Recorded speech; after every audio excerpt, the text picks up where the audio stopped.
Do the New England Patriots have a number one receiver for the first time in I don't know how long? And is Drake May the truth? Steve, what a huge win for the New England Patriots and Mike Vrabel's team on the road in Buffalo. First thought is, this is a Vrabel team already. It is week 5. Defense was all over the place. Christian Gonzalez coming back helps them out big time. But you know this game was circled by Stefon Diggs. Probably, I'm not sure what time in the offseason, but I got to make sure I'm right from this ACL injury by the time we play Buffalo in week 5. What I was curious about, Steve, is when you have a game circled, what's that practice week like? Do you talk about it with teammates? Do you block it out? Do you kind of just go about your business? Do you do anything differently? Like, you know it's sitting there on Sunday.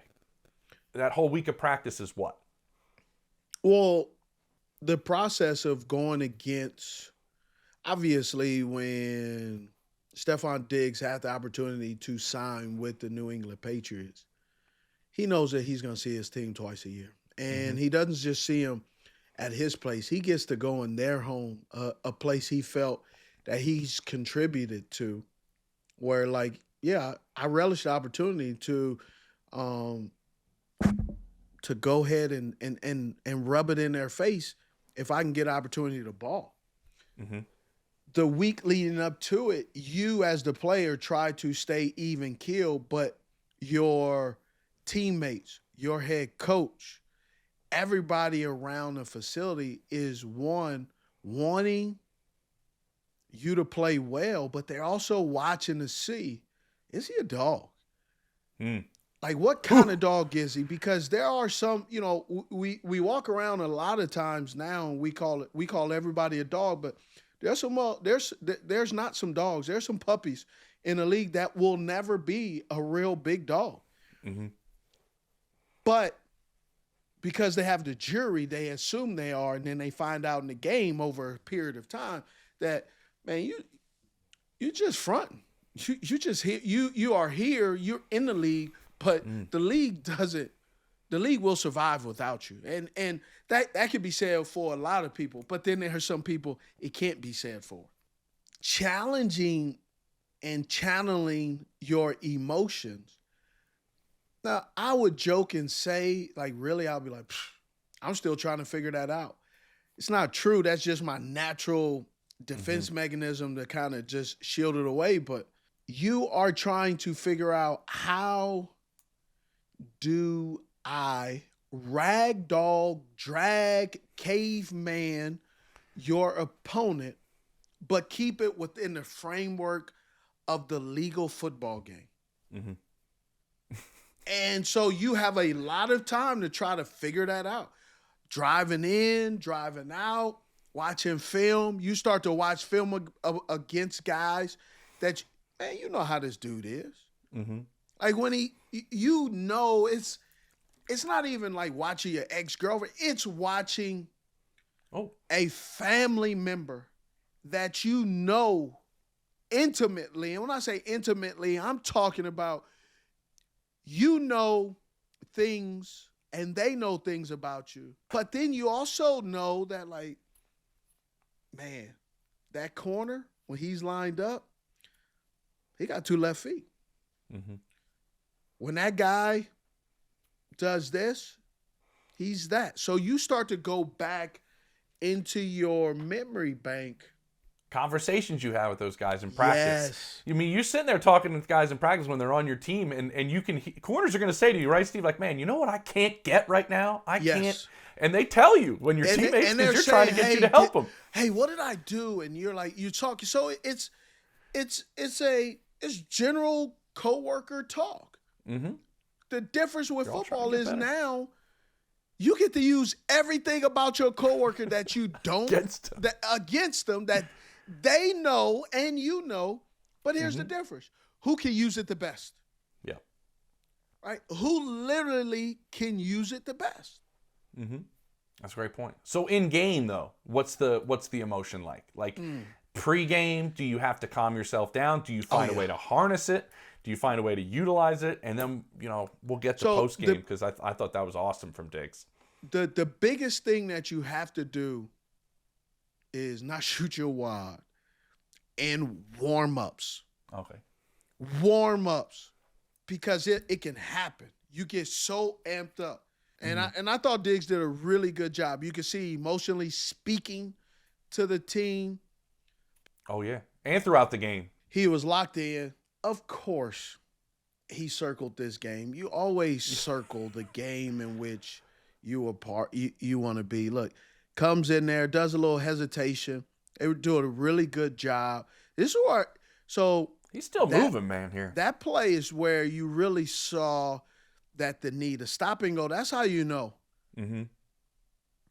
Did a good job of understanding play. He's still in condensed formation. Bang. They did a really good job. But that's what I also see. This is good coaching. They understand what type of players were going to be lined up against them.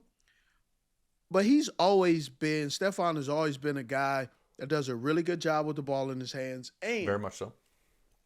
When he gets to ad-lib a little bit, when he has a little bit of flexibility. And you think Josh will let him do that within his route? Within his route, yes. Yeah. Because here's the other part.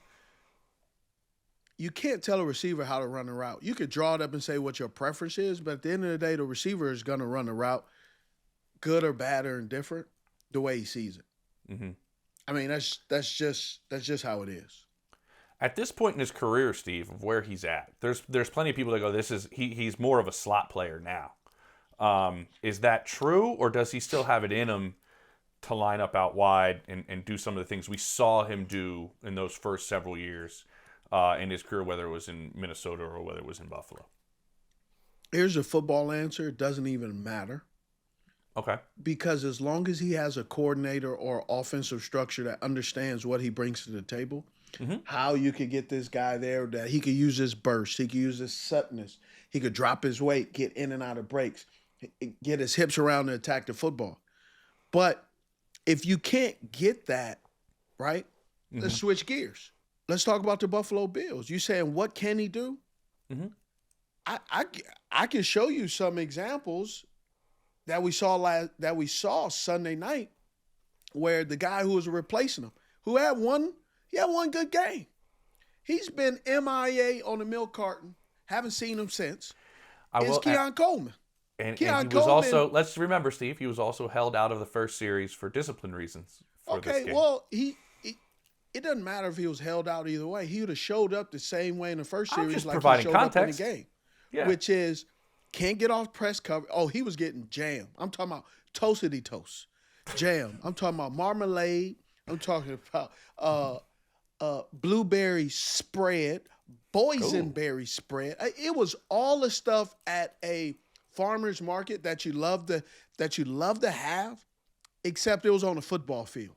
Yeah, I was thinking, though, at the farmer's market, you'd love to have it till you look underneath the jar and you see the price at the farmer's market, and I just, thanks for the free sample, and I'll push it back. The problem is expiration date on zero is look like it about, nah.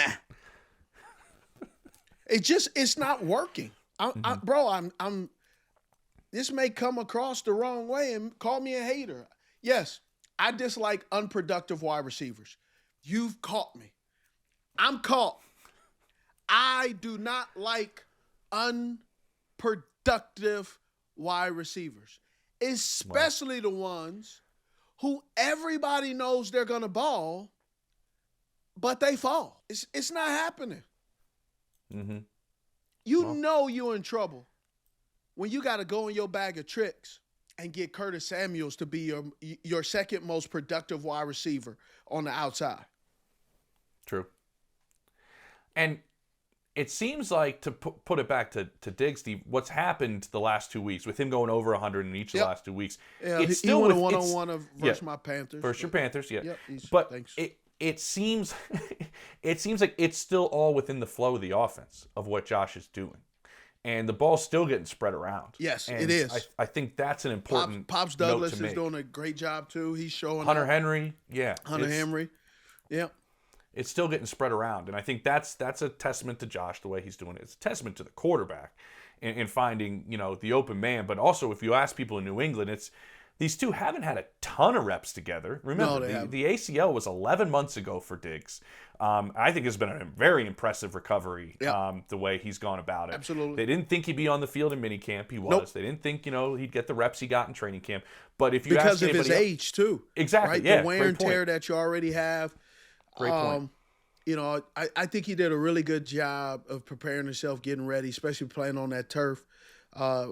That's the one thing I always concern myself with looking at guys and a little bit hesitant is how is a guy going to handle an ACL or ankle or foot playing consistently for 8 weeks, 9 weeks, 10 weeks on turf.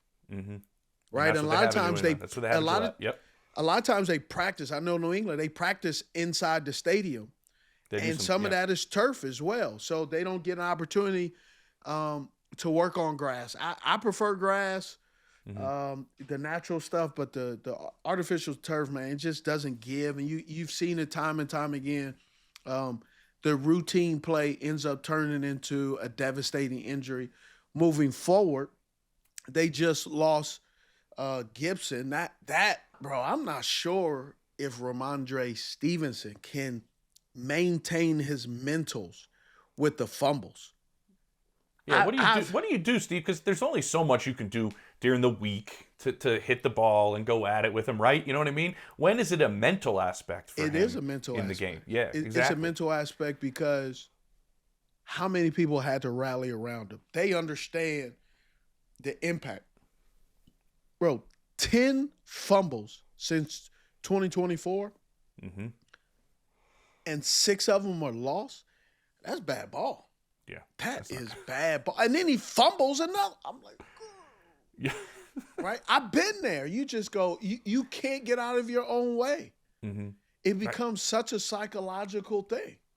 Yeah, it does. And they're going to have to rely on the rookie a little bit more than they have in Travion Henderson and having him take a bigger step in that backfield. But with what I was getting at with Diggs is, if you ask anybody up there, Steve, there's already a really good feel between him and the young quarterback, him and Drake May, a good chemistry and understanding for each other. And that word feel is oftentimes used in receivers once they get past 30. And you and I on this show have talked a lot about receivers and you use this as well, when you use up here so much and have such a good feel for the field and feel for what's around you. Does Diggs have that to help him out as he keeps getting older and they're going to rely on him in this offense? That ability to feel space, that ability to, you mentioned it with his route running, and the feel with the quarterback. I just feel like that's an advantage once you start getting right. He looks fast. He looks like he's moving. Yeah. But at the same time, within Josh's offense, it seems like that trait is valued. As you were talking, I think that what's benefited him the most is in his years in the NFL, he's played Minnesota, Texans, Buffalo, and now New England. That's 4 different systems. Quarterbacks, responsibilities, how they want you to line up and run certain routes, where it's still a comeback. But somebody it may be an out and up with a comeback, and some people call that a blaze. Some people call it a dig. Some people call it a comeback, spider. And you get to figure out and hear different explanations and examples and desires for the same exact route. Then so you have 4 different offenses. Now you also, in those offenses, you probably have had 1, 2, or 3 different wide receivers coaches who all bring something to the table, who all challenge you, who also allows you to learn differently. So you have all of that now. You combine it, which a smart player would do. You combine that and you say, hey, man, we ran it this way here. We ran it that way here. Now let me run it like the Texans taught me, because of this defense that they're running. The defender is inside. Oh, now he's outside, and then there's a linebacker kind of cheating off to the side. What do I do? Right? So he just gets to learn and have so much information that you go back in your Rolodex of information and you go, hey, this is how I'm going to run it this week, and then I'll run that week. So you're able to almost as a la carte. You start to pick, hey, I want this. And then Josh McDaniels, offense coordinator, he knows how he wants a route to run. Mm-hmm. And Drake May loves the way that Diggs runs the route, because you know who he reminds him of? Oh, let a me little hear that. bit. Josh Downs, who he had in college. Mm-hmm.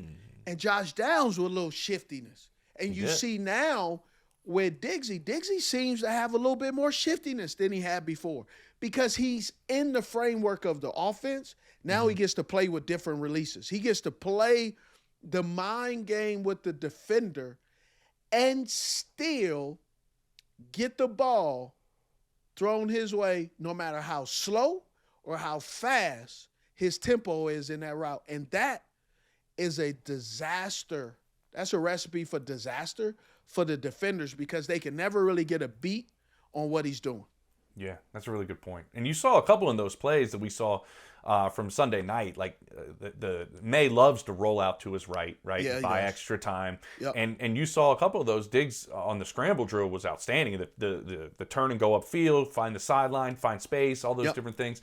When you were talking about those different places he's been, Steve, it reminds me of a conversation I had when I was down in Houston, kind of asking about that offense to that group that was down there with, remember, he was running as the complement to Nico Collins in the short time he was there before the injury.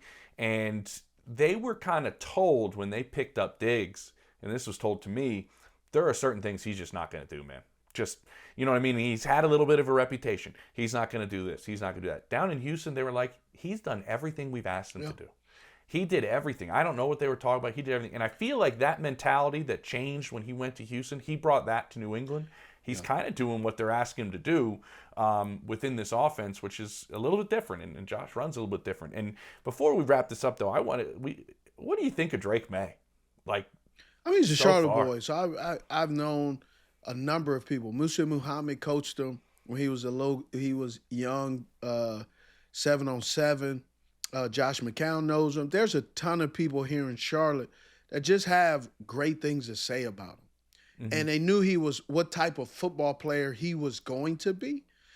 And they knew what the ability that he had. And with Mac Brown down in UNC Chapel Hill, they didn't always have the best. I remember going down there and seeing some of the coaches, and I'm like, this isn't Drake May. This is more of some of these coaching styles, where some of it was kind of like the old West Virginia, where if the defenders line up here, you do this. If the defenders line up here, you go here. So there was always the opportunity for mistakes.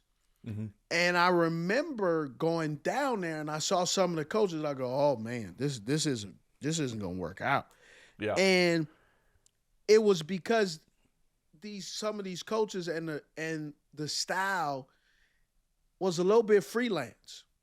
And freelance is good, but it can be problematic because you never can count on, is he going to be here because of this? It was like, well, he was in the middle. So now it leaves it up to interpretation, right? And the other thing you said that I really found interesting, but also that kind of happens when you leave. Sometimes people don't want to acknowledge that maybe Stefon Diggs just didn't do certain things in Buffalo because he was given the autonomy or given the option of not having to do it. And so sometimes you also know, your people, and okay, well, Rick's not going to follow through. Johnny's not going to do this. We know Johnny's not going to do it, You're right. James is going to probably do that. Steve is going to do that. But now you go to a new organization where it's a fresh start, but it's not just a fresh start for the player. It's also a psychological fresh start of, is this coach going to sell me a bag of goods? Is this offensive coordinator going to tell me to do all of these things, and then when we get in the game, he's only really going to call one or two things? Mm-hmm. So sometimes that people don't really know and understand. It goes both ways. Mm-hmm. It can't be Stefon Diggs refused to do these things. Well, what about the fact that he probably was doing them and you have made him change his perspective because of your own behaviors? Mm-hmm. Steve, how often do receivers find themselves asking, what's the why in what you have me doing here? Right? It just depends on the coordinator and how they feel. Like, why you have me do this? Am I doing this so then I can get this? Can I get this? And I think they're doing, from my understanding, a really good job of that in New England. He's blocking his tail off. He's participating in parts of the offensive scheme where he knows he's not going to get the ball, and he's going to make sure he plays his role and all of that. And I think they're doing a good job of explaining the why of all of it. And he's been patient, too, coming back from this. Remember, Steve, they didn't throw him into this number one role at the start of the season. He was their number 3 wide receiver. They're like, hey, as you work your way back, you're going to be kind of into these different roles as you work your way back into what now we've seen in these last 2 weeks of going over 100. I think that plays a part in it as well, of Josh and them explaining how this process is going to go. He's bought into it. They bought into it. And the other part I just wanted to throw out there is the thing that I'm told is he has a quarterback that can be aggressive and get downfield and make quick decisions with him, and a quarterback that will wait out some of these routes that he's running and be patient. Yeah. And I think that's important. Josh Allen waited out some routes too. Certainly. And a lot of their stuff that they had were he knows it. Yeah, he had the opportunity to freelance.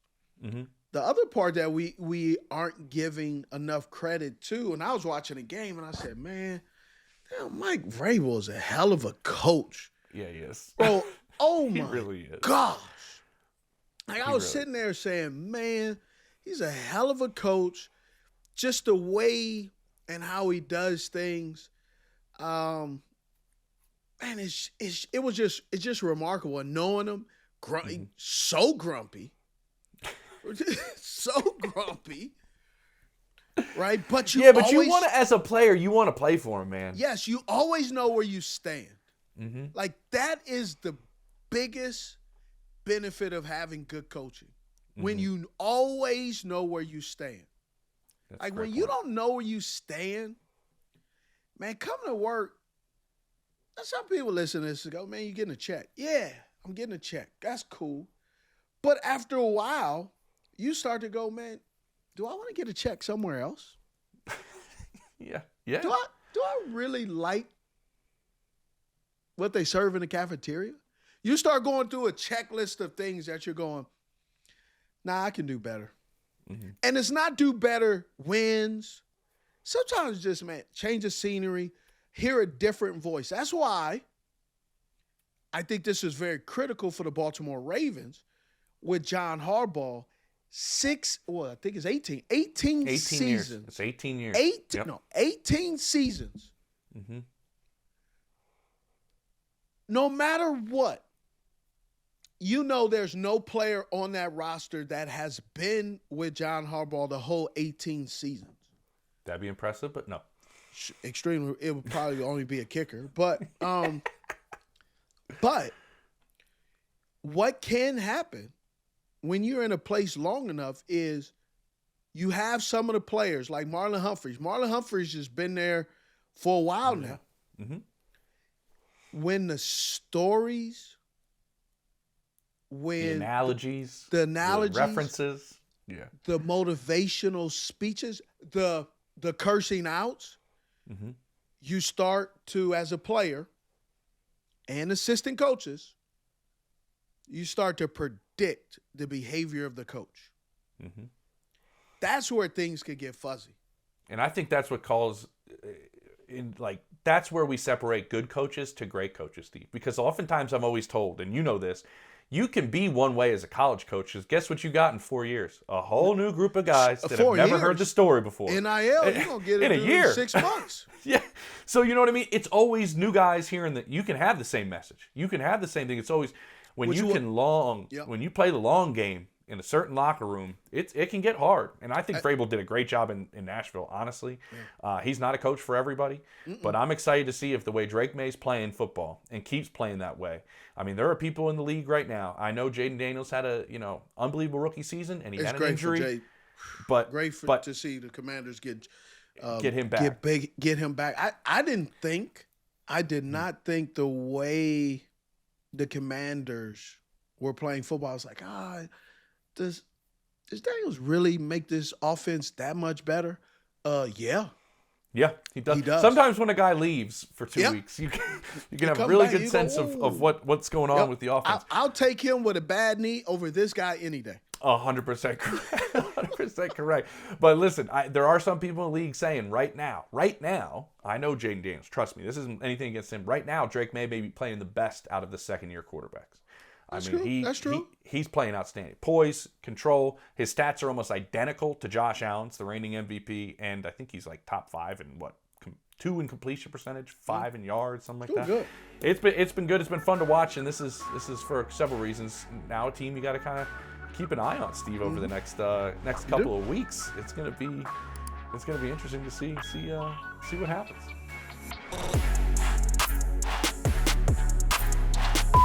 My deal against the Panthers, I went out a little bit later than I usually do. You broke your routine. I broke my routine a little bit.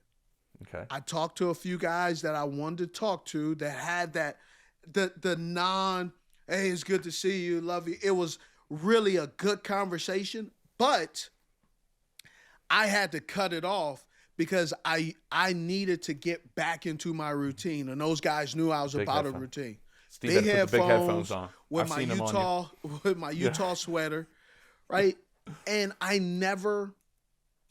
had in my situation, I had dinner with a few guys before, right? So, and when I had dinner, so I had a back room in a restaurant. It was Jordan Gross. Great guy. We've skied together. Yes, Jordan Gross and Ricky Pro, who was the wide receivers coach, and he looks at me. He says, "Man, what you think?"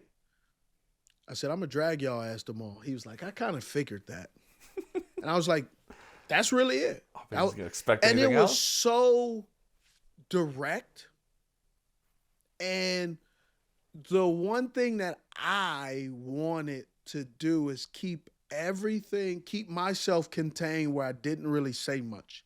Because if I said things, it would just start to come out.